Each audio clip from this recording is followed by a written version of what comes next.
Nalanda footpath दुकानदार अधिकार मंच की मासिक बैठक सूर्यकुंड परिषद के विवाह मंडप में किया गया, जिसकी अध्यक्षता मंच के संरक्षक उमराव प्रसाद निर्मल ने किया। इस अवसर पर मंच के राज्य समन्वयक डॉक्टर अमित कुमार पासवान ने कहा कि राजगीर नगर पंचायत में नगर परिषद में उत्क्रमित हो गया है, लेकिन अभी तक सही रूप में एक भी वेंडिंग जोन का निर्माण कर नगर परिषद ने दुकानदारों को पुनर्वासित नहीं किया है, जो कि बहुत निंदाई है और चिंता की बात है। वहीं दूसरी ओर राजगीर के सबसे बड़े प्रतिष्ठित जोन संस्थान विरायतन के द्वारा उसके आसपास में अवस्थित पथ विक्रेताओं को उजाड़ने की साजिश रची जा रही है, जबकि विरायतन ने बिहार सरकार के 24 बीघा जमीन इस साल कब्जा किए हैं, जिसमें सरकारी पदाधिकारियों की मिलीभगत है। अगर उनकी मिलीभगत नहीं होती तो वर्षों से रह रहे महादलित परिवार के लोगों को मुआवजे के नाम पर चंद राशि देकर उनको उजाड़ा नहीं जाता।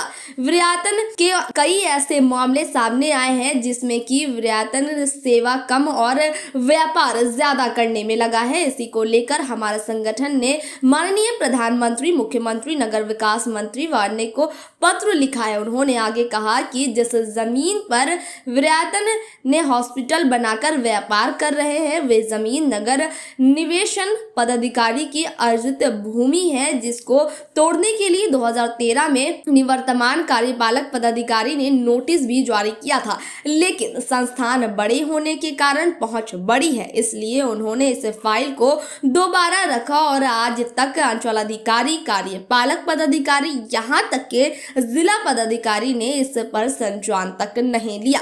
अगर विरायतन अपने चाल से बाज नहीं आया है तो संगठन उनके खिलाफ चरणबद्ध तरीके से आंदोलन करेगी। डॉक्टर पासवान ने कहा कि संगठन को मजबूत रखने के लिए सभी दुकानदार आपस में एकता बनाकर रखें। मौके पर नासवी के राज्य सलाहकार समिति के सदस्य गोपाल भदानी ने कहा कि अभी की स्थिति में राजगीर के कुछ चंद नेता संगठन के अस्तित्व को मिटाने पर तुले हैं, इसलिए दुकानदारों को समझना पड़ेगा कि हमारा कौन है। वैसे दलाल चाटुकार नेताओं से दूर रहने की जरूरत है तथा संगठन के पदाधिकारियों पर भरोसा करते हुए संयमित तरीके से सुरक्षित रोजगार करने की जरूरत है। सरकार तो आती जाती रहेगी, लेकिन हम सभी को यहीं रहना है। जब तक हम लोग को वेंडिंग जोन बनाकर पुनर्वासित नहीं किया जाएगा, तब तक हम लोग चरणबद्ध तरीके से आंदोलन करेंगे। मौके पर अध्यक्षता कर रहे मंच के संरक्षक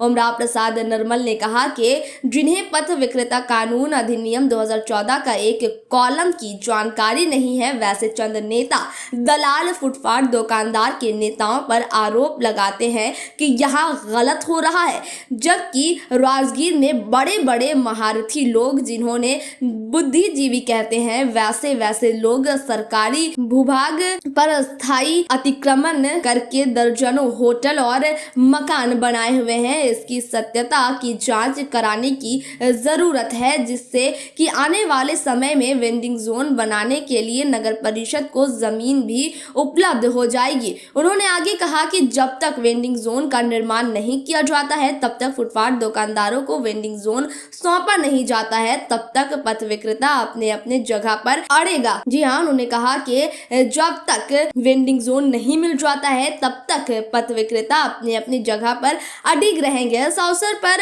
कुंड क्षेत्र के राजू कुमार, शंकर कुमार, बाजार जोन के Madan Banarasi, Arun Kumar, bus stand zone के मनोज कुमार यादव, मंजू देवी, प्रदीप कुमार उर्फ टक्कल, मोहम्मद मुस्तफा, विरायतन जोन से रेखा देवी, भूषण राजवंशी, मधु कुमार, रजौली संगत से विजय कुमार यादव सहित सैकड़ों की संख्या में फुटपाथ दुकानदार उपस्थित थे। आज पूरे राजगीर के सभी क्षेत्रों के फुटपाथ दुकानदारों को यहाँ आमंत्रित किया गया है। इतना ही नहीं, कल माइक से प्रचार करके भी सूचना पूरे राजगीर शहर क्षेत्र में दिया गया है कि जिनकी समस्याएं आकर मीटिंग में अपनी बात को रखें, क्योंकि राजगीर में अभी वर्तमान स्थिति ये है कि अभी चुनाव का माहौल आ गया है। अब 5-6 गो नेता लोग मिल करके दुकानदार और नेताओं के बीच में खाई उत्पन्न कर रहा है। जानकारी के अभाव में आपको बताएगा कुछ, इधर बोलेगा कुछ, पदाधिकारी को बोलेगा कुछ, कहीं और बोलेगा कुछ, क्योंकि उसकी जुबान की कोई वैल्यू नहीं है। उसका एक ही उद्देश्य है कि जैसे राजगीर व्यवसायी संघ को तोड़ ताड़ कर मझोड़ कर रख दिया गया और मिट्टी में मिलाया गया है, उसी तरह से फुटपाथ दुकानदारों को भी तोड़ करके मचोड़ करके उसको मिट्टी में मिलाने का काम कर रहा है। और वो वैसे लोग हैं जो 5 साल तक बिल में रहते हैं, अपने घर में पड़े रहते हैं, और जब दुकानदारों की समस्या आती है तो घर में बैठ करके बिल में बैठ करके भाट से वो फेसबुक पर नेताओं के प्रति, दुकानदारों के प्रति गलत तरह का मैसेज करते हैं। दम है उन सभी नेताओं को मैं कहूंगा, चैलेंज करता हूं मैं, वो दम है। अगर चाहते हैं कि फुटपाथ दुकानदार के हित का बात कर रहा हो तो जब अतिक्रमण हटता तो रोड पर आके बात करे, किसी बिल में छिप करके फट से मोबाइल से काम करने का काम नहीं करे। मैं राज्य के सभी नेताओं को आमंत्रित करता हूं कि जब भी फुटपाथ दुकानदार की समस्या पर जो बैठकर बड़ी बड़ी लंबी लंबी बातें लिखते हैं और दुकानदारों को सर्वे करने जाते हैं कि भाई आपको तो LIC खोला है तो दुकानिया की मदद कर रहा है, बहुत तरह का अफवाह फैला रहा है। मैं सभी अफवाह का जवाब दे रहा हूँ। 5-7 दिन से मैं अकेले सबसे लड़ाई लड़ रहा हूँ। और मैं कहना चाहता हूँ कि दम है तो रोड पर आकर फैसला करिए, पब्लिक के बीच में आइए और जनता के बीच में आकर जवाब दीजिए। मैं बार बार इस बात को कहता हूँ, घर में बैठ के बिल में छिप करके कहीं इमरान ज्यादा पैसा लूट रहा है, कहीं अमित पासवान लूट रहा है, कहीं गोपाल भराने लूट रहा है। मैं सभी दुकानदारों के सामने कहता हूँ कि जो लूट रहा है और जो लुटा रहा है दोनों के सामने करिए, तब मालूम होगा कि असली गुनहगार कौन है, असली दलाल कौन है, असली चोर कौन है, असली बेईमान कौन है। कि जिसको जाना जहां जाए, लेकिन लड़ाई लड़ने का बात आएगा तो नालंदा फुटपाथ दुकानदार अधिकार मंच ही लड़ेगा। किसी का औकात नहीं कि आप पदाधिकारी के खिलाफ लड़ने का काम